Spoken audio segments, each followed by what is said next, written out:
Hello everyone, and welcome to our backyard.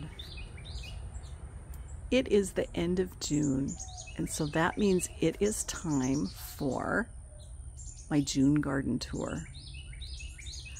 I've split up this tour into two parts.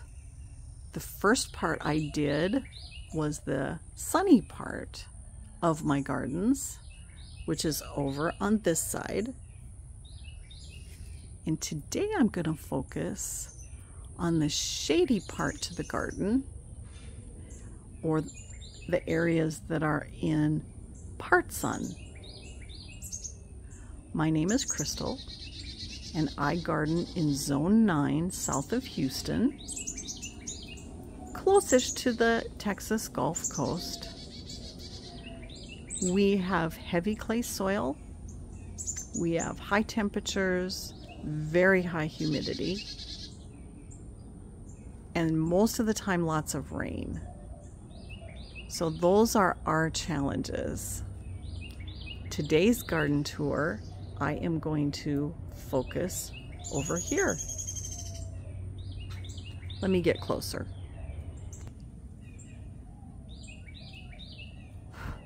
So along this side, this is my north facing, so this is north, and this is what I call my north fence. And I grow cardinal climber vine for the last 3 years, have grown it on the fence, and absolutely love the vertical aspect to it. But my north garden bed has been, it was the first garden bed that I put in. And for those of you that are newer to my channel, in the spring of 2021, I thought, I want to create a butterfly garden. So this whole backyard was just a couple of trees and grass and no garden beds. And this was the first one we put in. It's also the lowest one and the one that has the most clay soil. So I always have fond thoughts towards this garden bed, even though it is a little bit unruly. It was my first garden bed. It's transformed a little bit, but not much. I planted it in rows. I don't like that anymore. But you know what? It is what it is. And so my north garden bed, I have rows of things. And along the outside, I have coneflower, which coneflower is just one of those wonderful nectar plants that is interesting. It has an interesting flower. The seed pod that grows is interesting. The birds love the seeds, so they'll come down in the fall and winter and eat the seeds from coneflower. And of course it produces nectar. So this is a really good perennial to have. The purple that you see here is powwow wildberry. And then that is Cheyenne spirit. I had a hole here and I had one Cheyenne spirit, and so I plopped it in that hole. This is my bed of wonderful fennel, and I started off, I think, with 4 or 5 plants, went back and got 3 more, but now it has self-seeded and it grows super large, and I have had 3 to 4 crops of caterpillars and butterflies come from this. And this is just starting to flower for me. Has this nice yellow flower. And all throughout here I have had tons of eastern black swallowtail caterpillars, and of course the butterflies. I still see eggs, but guess what happened? I shared with you earlier, I was surprised that the birds weren't eating them. And they hadn't found them. And here it is at the end of June and they hadn't found them. Well, guess who found them yesterday? a mockingbird, and that mockingbird came through and picked out all of my caterpillars that were large, and there's not one to be found in this fennel now. I do have more eggs here, so we'll see. But right now is kind of the tough time for caterpillars because things love to eat them. Then on this end, I have my bush salvia. I have two that I purchased and put in this bed. And when I say a bush salvia, what do I mean? Well, they get to be woody, so kind of like a shrub or like a bush. They will come back from the ground after a freeze, or if it doesn't get too cold, they will come back from these woody stems. And the bush salvia is called maraschino, and it has such a dainty, really pretty red color to the flower. The leaves are aromatic. I do love the scent. And then on the end, I have a favorite of mine that I had. It was completely leaning over from the storm, and so it is staked, and I don't really like how this looks, but I've had to do it to keep it upright. This is my giant milkweed, and I love this plant for monarchs because it can sustain so many different monarch caterpillars. And I have to say, it's probably, I have only two plants that flower white flowers, and this is one. And these were the first two that I got. The tropical milkweed, or this giant milkweed. And it's grown tall, it's grown beautifully. I would say it's probably at least 8 feet tall. And since I only have two of these, I do take it into the garage because I have them in containers. I do take them in the winter. All right, and next to it, I have another porterweed.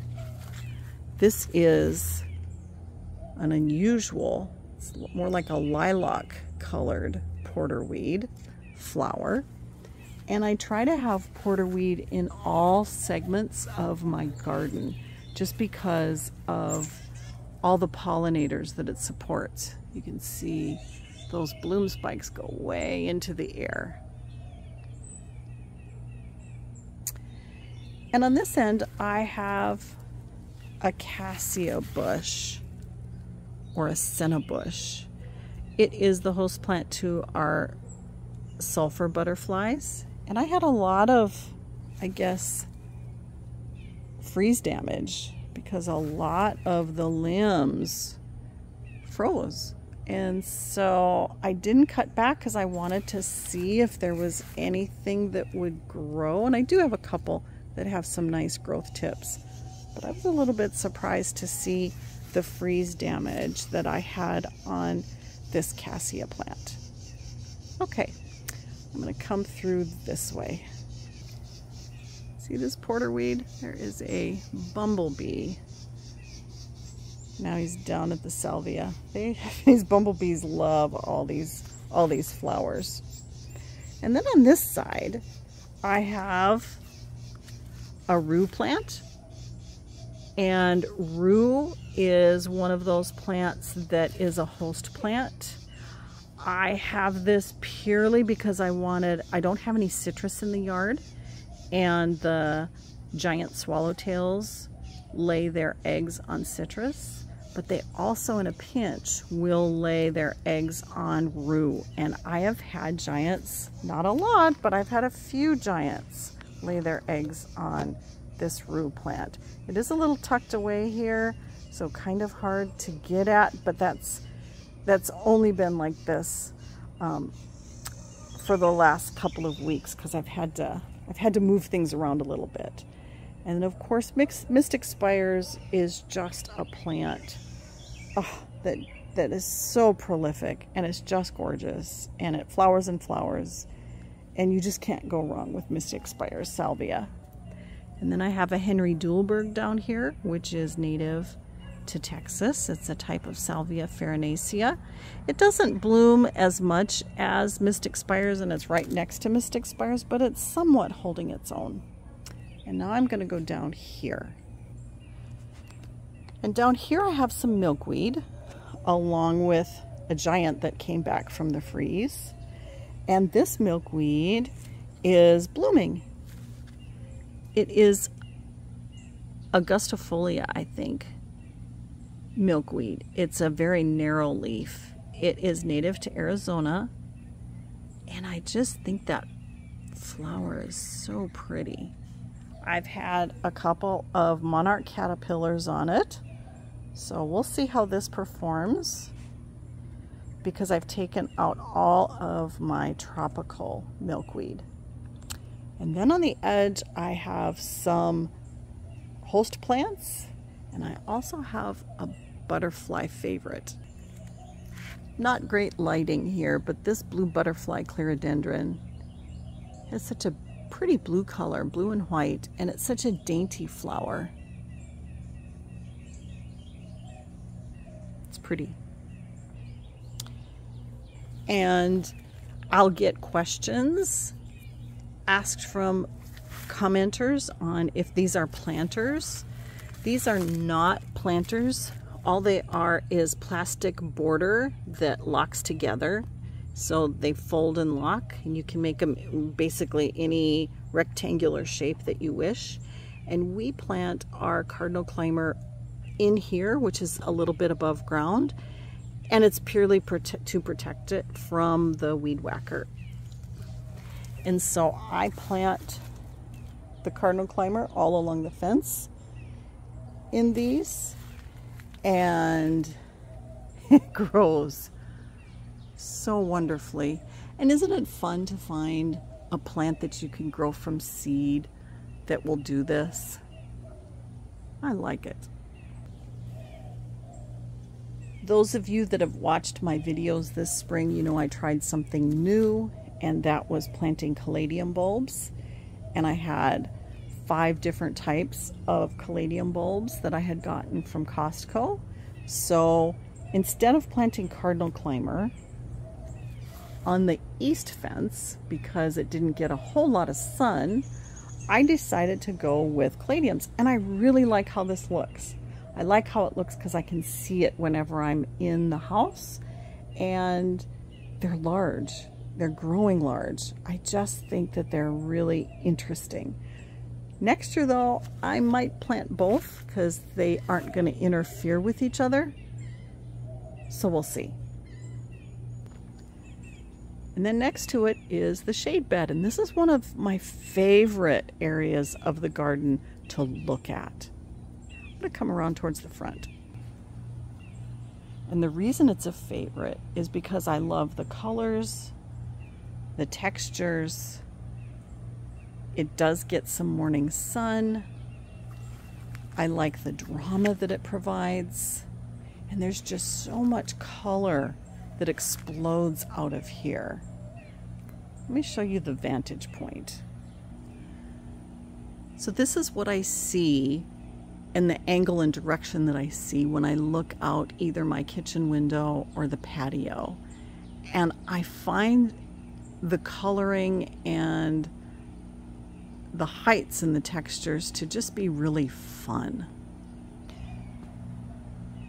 So on the end of this shade bed, I have what are called shrimp plants, and they're blooming okay, but they're kind of going through a little bit of a hiatus now. They were blooming beautifully this spring. Hummingbirds like to come and get this little dainty white flower underneath. So the bract that's here is shrimp colored, and then the prize is underneath with that flower.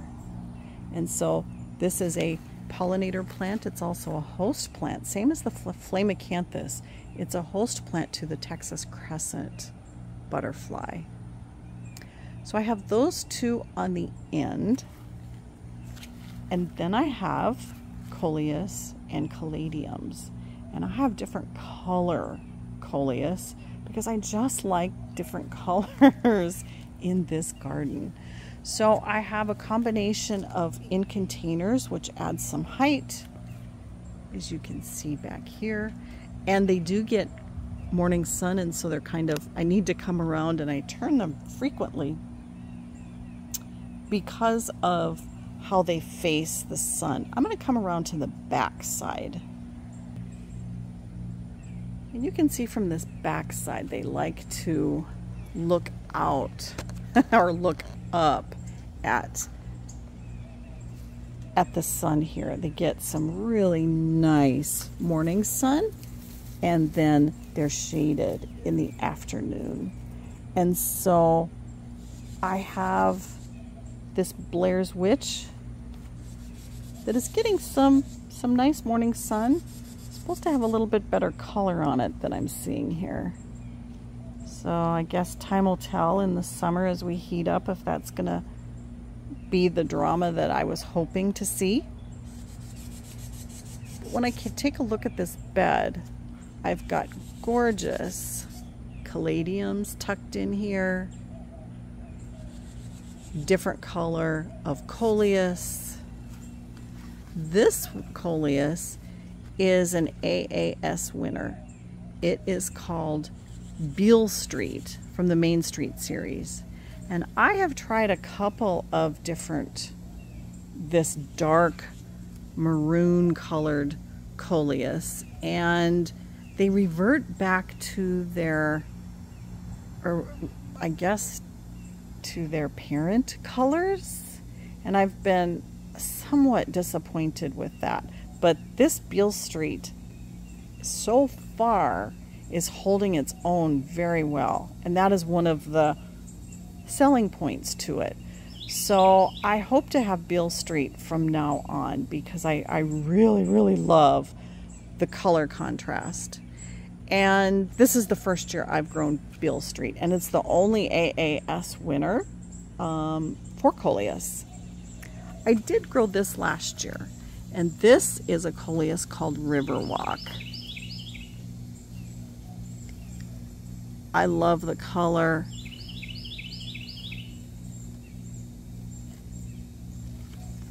I love the texture on that. And so that chartreuse color just makes it pop in the garden. As far as caladiums, I have been really happy with the Heart to Heart series. So this is the second year I've grown the Heart to Heart series. This one is called Bottle Rocket. And the Heart to Heart series is from Proven Winners. I have it in a tall container, and I like how it stands out in this garden because coleus can really grow tall here when it is in the ground. And so I have some of my plants in containers, so it does have some differing heights throughout. I have purchased caladiums as bedding plants also. You know, $1.99, $2.99 bedding plants, and they grow well also. So I've very much enjoyed both. And then let me come over to this salvia. Whew. Salvia madrensis. Wow. This is a beautiful, this is the prettiest stand of Salvia madrensis I have had since I've started growing this plant. And I do believe it is because I protected the roots during our freeze, and I put down lots of leaves around the base of my plants, and I did not lose any of these plants this year. In fact, they have only multiplied. So I have a feeling, you can see here, I just have lots of stems. They're all throughout here. And I only started with 2. Replaced 1 over on this side. And so I'm very happy with what I'm seeing, but I'm going to contain it to just this because I like the coleus out front. But I did wanted to show you behind because it is growing magnificently. This is one of, in the shade garden, this is probably one of the plants that is a favorite of mine because of how tall and wonderful it gets. I just love the texture and color of these leaves. I'll come early in the morning just behind and just take a look at this and feel the leaves. It's just fun to feel something a little different. And then this is not a native, by the way. This is native to a mountain range in Mexico, but it grows very well here in the Houston area.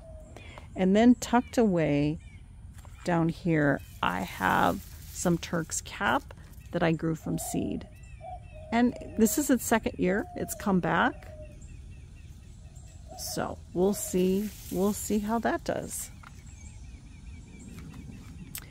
And then I planted a container, and I was fully intended to move this container, and I didn't. And I put 3 coleus in here, and I put in 2 trailing coleus. I put in the new strawberry drop from Proven Winners, and I put in chocolate drop. And both of these are trailing a little bit, but they are growing upright. And then I forget what this one is. I ordered this one also, I think from Rosie. I did order it from Rosie Dawn Gardens, and it is getting taken over a little bit. This one was supposed to be bigger. Those were supposed to be trailers. Part of it's the location. And like I said, I was going to move it and then didn't. And so it's kind of tucked away back here, but it's doing fine.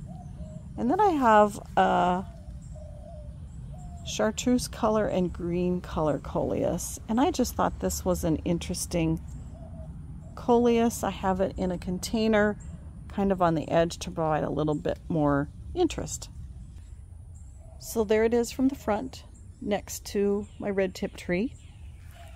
And of course I couldn't not mention my pipevine here, which is the white veined Dutchman's pipevine, and that is the host plant to my pipevine swallowtail. And because I have this plant in the yard, I have lots of these caterpillars and then lots of pipevine swallowtails. Those are gorgeous black swallowtails with a bright blue abdomen, or I should say a dark blue abdomen, but it's just gorgeous. And then blue on the hind wings, the lower hind wings. It's a unique butterfly. It somewhat kind of looks like the eastern black swallowtail, but the reason this is more prolific is because that caterpillar is poisonous to birds, and birds will get an upset stomach and learn pretty quickly to stay away from the pipevine caterpillar. Whereas next to it, in my fennel, they love the eastern black swallowtail caterpillars and love to eat them. So I'm going to come back over here. These guys survive to adulthood so much easier than my eastern black swallowtail because of that. And let me show you one of their chrysalises. So next to our air conditioner unit and the hurricane straps, I have a pipevine swallowtail chrysalis. We saw this guy crawl up here otherwise, and he was dark, you know, that really dark color. Otherwise, I don't think, because they do blend in pretty well, I don't think I would have seen him. They can create these chrysalises in the craziest of places. So as a side note, even though I still have my outdoor enclosures up, I do want to comment that I used to protect caterpillars in those enclosures because of all the predation that happens. Caterpillars, butterfly caterpillars, are the lowest on the food totem pole, and they get eaten by so many things. Well, I was successful for a couple of years with these outdoor enclosures, and then some type of critter decided they wanted to get in, and they got in and ate my chrysalises. So I've come to think now that even though they find crazy places to make their chrysalises, they're much better out in the wild. There's one up here.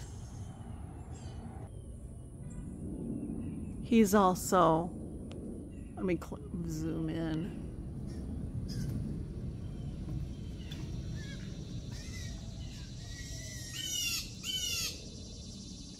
That's also one of the pipevine swallowtail chrysalises. But I find them all throughout the yard, and I know I don't find all the ones that successfully pupate and eclose.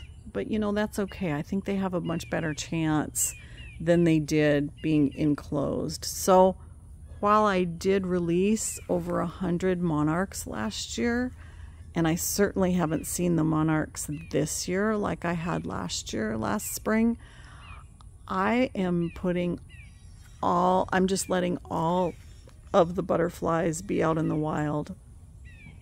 And I try to provide as many host plants as I can to protect them and to give them the best shot at life, or at least starting out to you know, grow into gorgeous butterflies. And since my yard has a lot of butterflies, I know that overall that is pretty successful. So these are the shadier areas of my garden, or partial sun.